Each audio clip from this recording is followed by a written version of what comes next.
Right, so for years Israel has sneered at Gaza's flotillas as irritants, and certainly this year they've had plenty of opportunity to do that as they've increased in number. A few activists in fishing boats easy to smear as Hamas stooges, easy to swat aside. Well, not this time. Not anymore.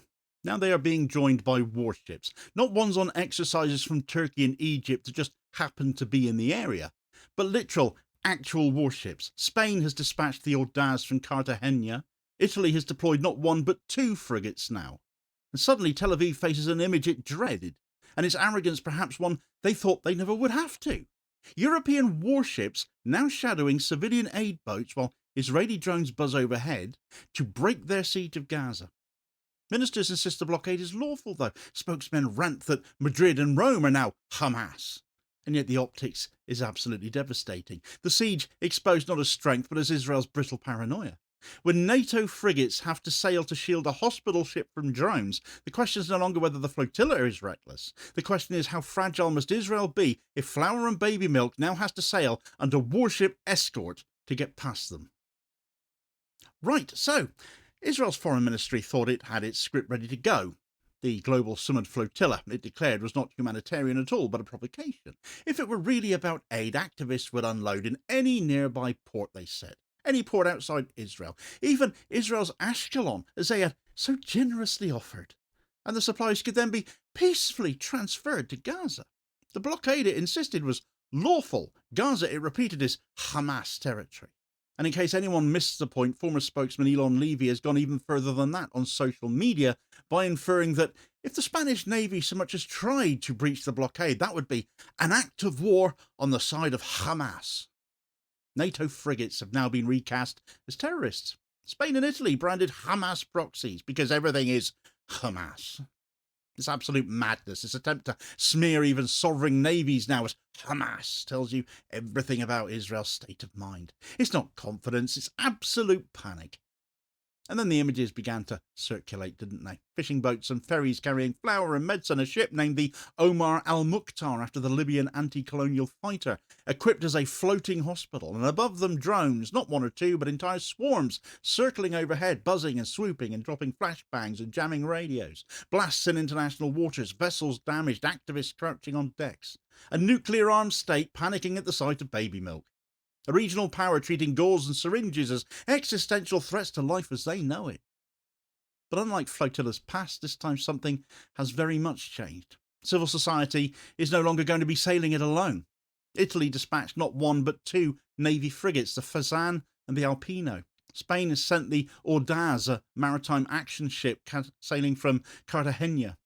NATO flags now heading for the blockade zone, escorting not gunboats but fishing boats, shadowing not smugglers but a floating hospital being stalked by drones, even though that Libyan vessel has yet to actually catch up to the main flotilla yet. Drones circling a hospital ship under NATO frigate protection is what faces Israel now. And that's the nightmare Israel never wanted the world to see. But of course, it's not just the hospital ship these warships are on their way to shadow, is it? It's 50 plus ships now. 300 activists from 44 countries. It's not a protest anymore. This is an international confrontation in line with international law, Elon Levy. Spain has led the way. On the 23rd of September, Prime Minister Pedro Sanchez unveiled a decree imposing a total arms embargo on Israel. Defence exports and imports banned entirely. Dual-use technologies banned entirely. Aircraft fuel banned entirely. Even settlement goods prohibited from being imported or advertised.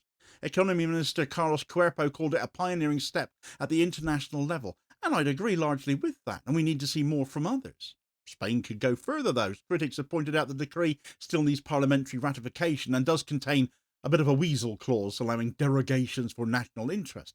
But the political headline is clear. Spain has moved beyond words into a major split from Israeli acquiescence. And then came their naval deployment, didn't it? After reports of the drone attacks, Madrid ordered the Audaz to set sail. Its defence ministry stressed the mission was humanitarian and confined to international waters. But the meaning couldn't be any clearer. Spain has put hard steel in the water to protect a flotilla being branded as Hamas by Israel. This is legitimacy shifting, not begged for. Civil society forcing a state to follow in its wake. Italy's stance is more tangled, but no less significant, of course. Giorgia Meloni, the far-right prime minister rooted in post-fascist politics, has dismissed the flotilla as dangerous and irresponsible. She insisted there was no need to risk one's own safety because she claimed the competent authorities could deliver aid in a few hours. The script again: trust the corridors, don't freelance in a war zone, don't be silly. But her own Defence Minister Guido Crosetto appears to have broken ranks with that, doesn't he? He condemned the drone strikes as totally unacceptable and ordered the Fasan to assist. Hours later, he sent the Alpino as well. So the spectacle we on the outside have had is this, of a Prime Minister smearing the flotilla while her navy still set sail to shield it. There's a contradiction here, and I'll come back to it in a minute. But it exposes the pressure Italy is under, pressure from its own citizens outraged by images of drones over aid ships, pressure from a Europe where Spain had already moved on sanctions, though Italy did send their first warship before Spain moved to do likewise, it must be said. Perhaps the fact Italy, who have not recognised Palestine in recent days, as many other countries have shamed those who did, such as Spain, to act, and perhaps others may do so yet as well, and pressure from the fact that ignoring the flotilla is frankly no longer an option for any of them. And this is where the legal dimension cuts the deepest. Israel clings to the mantra of a lawful naval blockade. It's been repeated at every turn as though sheer repetition would make it true. But international humanitarian law does not support it. Blockades can be lawful under the San Remo Manual of 1994, but only under strict conditions. They must be declared and maintained. They cannot be used to starve civilians. They cannot block humanitarian aid. They cannot impose disproportionate suffering relative to their military purpose. Gaza's blockade, therefore, fails every single test of that. 18 years of siege have brought not military necessity but humanitarian collapse. UN agencies have documented malnutrition, preventable deaths, the deliberate throttling of supplies. The International Committee of the Red Cross has declared that blockades which cause starvation are unlawful. The ICJ has linked collective punishment to breaches of international law. The ICC has jurisdiction over starvation crimes and has opened files on Gaza, of course. And then there's medical neutrality. The Geneva Conventions make this explicit. Hospital, ambulances and medical units are protected. Therefore, a ship designated as a mobile medical clinic is entitled to the same protection. Drones circling above such a ship, treating it as a threat, is not an ambiguity. Therefore, it is a clear-cut violation. When NATO frigates sail to shield such a vessel and others, then Israel does not look like a state upholding law. It looks like a state trampling all over it, which, of course, it very much is. This is why Spain and Italy stress humanitarian rescue and international waters, because they know the legal stakes. They will not say they are confronting Israel, but by putting frigates at sea, they have made their position clear. They do not accept that Israel's blockade is lawful, that this is the battlefield Israel frankly cannot win on now. Zoom out to the rest of the European political map and the consequences come into further sharp focus. Spain's embargo decree was as much about domestic politics as international leadership.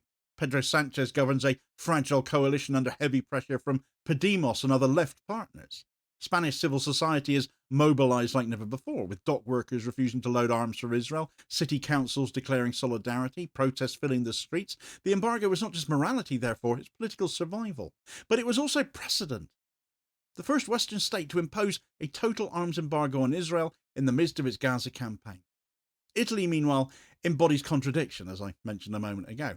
Meloni, bound to far-right Atlanticist loyalties, parrots the line about flotillas being dangerous, yet Crosetto, confronted with drones striking civilians, moves that navy into position anyway. So that tension's not going to go away. Italy is being dragged by circumstance into places its Prime Minister does not want to go by way of her rhetoric, but this is the classic doublespeak of Italian politics. Meloni is far-right, but she's also done stuff that you would associate with the left. Allowing the Navy to aid the flotilla, but she's also imposed things like windfall taxes on banks, and she recently set a target for another 500,000 migrants. Imagine Nigel Farage doing something like that, can you? But then she swings back the other way and does something like banning surrogacy for LGBT plus couples. Where the dividing line of right and left is often seen as obvious in our own politics, in Italy, the line keeps getting blurred. Meloni is a populist authoritarian. So where does this all lead ultimately? What are the consequences? Well, first, there's a trade consequence. Israel's arms industry thrives on European contracts, Spain's embargo cuts deep, and if other nations like Belgium or Ireland or Norway or whoever follow, the ripple will end up spreading. Dual-use goods, settlement produce, even aviation fuel, all are now in question. Second, there's NATO. Once NATO frigates are in the picture, credibility itself is at stake. Israel can threaten activists. It can't bluster so easily against NATO flags. If even one incident were to occur now, a collision, a drone malfunction, a misfired missile, NATO theoretically would be forced to convene. Article 5 may not get invoked, but the political symbolism nonetheless will be immense. For Washington, which has already been torn apart by the orange oath Trump's hostility to NATO and its putting of Israel first, especially after that strike in Doha, this is poison. America cannot defend Israel and NATO at the same time if the two end up in conflict. And Trump himself, who once called NATO a bad deal, will find himself trapped in a corner over this. Third, there's international law. The ICJ already weighing genocide accusations, the ICC already probing war crimes, the Sumud Flotilla is already putting together a file for the ICC as it happens. Attacks on ships under NATO escort would open entirely new fronts. Freedom of navigation, medical neutrality, unlawful attacks in international waters. Spain, Italy, or others could launch their own legal actions. Belgium has universal jurisdiction laws as well as many others. The blockade, once treated as a policing matter, would become a legal test case for the 21st century. And fourth, there's other solidarity movements, of course. The flotilla's real triumph is political, not logistical. It's already shown that civil society can force states to act, because here they are acting now. 50 ships bring frigates in their wake. That lesson is going to spread. That's going to resonate. Dock workers in Antwerp and Genoa and students in Dublin and hospital unions in Oslo, all over the place, all manner of different people from different walks of life. All will see that direct action can shift governments. And fifth, there's Israel itself.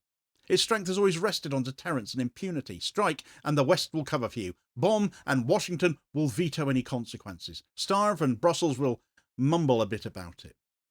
That cycle is falling apart, is all breaking now. Spain embargoes arms, Italy sends frigates, NATO flags will be fluttering besides a Libyan hospital ship and more. Israel is absolutely boxed in now. Each drone circling a fishing boat, each blast in international waters, each hysterical smear of Hamas flotillas just erodes their credibility that bit more. The state that once prided itself on ruthless deterrence looks less like a power and more like a sad little bully lashing out its shadows. So we return again to the mental image we all have in our minds now since this news broke, because it captures everything. Drones circling a hospital ship under NATO frigate protection. A nuclear power panicking at gauze and baby milk and bandages. Officials screaming Hamas at Spain and Italy. European major economies. This is not strength. This is absolute panic. And the lesson is unmistakable. Solidarity works. Without activists already sailing, without 50 ships and 300 people from 44 countries, there'd be no frigates. The Fasan would still be docked. The Audaz would still be in Cartagena. It is grassroots defiance that drags states into the field. And in dragging them, it's exposed the blockade as fragile and unsustainable. The global Sumud Flotilla has already broken the siege, not physically, but politically, legally, and morally. It's shown that solidarity can draw NATO frigates into defiance of Israel's paranoia. It has stripped away the myth of a lawful blockade, and it has left Israel boxed in, panicking, trapped in contradictions of its own making. The question is not whether every crate of flour lands in Gaza. The question is what kind of state panics at baby milk, what kind of power fears a hospital ship, and what kind of blockade collapses the moment solidarity arrives with NATO flags snapping in the wind. That question has already been asked, and Israel, in its paranoia and its panic, has already answered. What its next move will be will no doubt move us into all new territory, though. For more on Israel's drone attacks, which have now begun harassing the flotilla, still in international waters, and which appear to have prompted Italy and Spain to send these warships of theirs now, do check out this video recommendation here as your suggested next watch. Please do also hit like, share and subscribe if you haven't done so already, so as to ensure you don't miss out on all new daily content, as well as spreading the word and helping to support the channel at the same time, which is very much appreciated. Holding power to account for ordinary working class people, and I will hopefully catch you on the next video. Cheers, folks.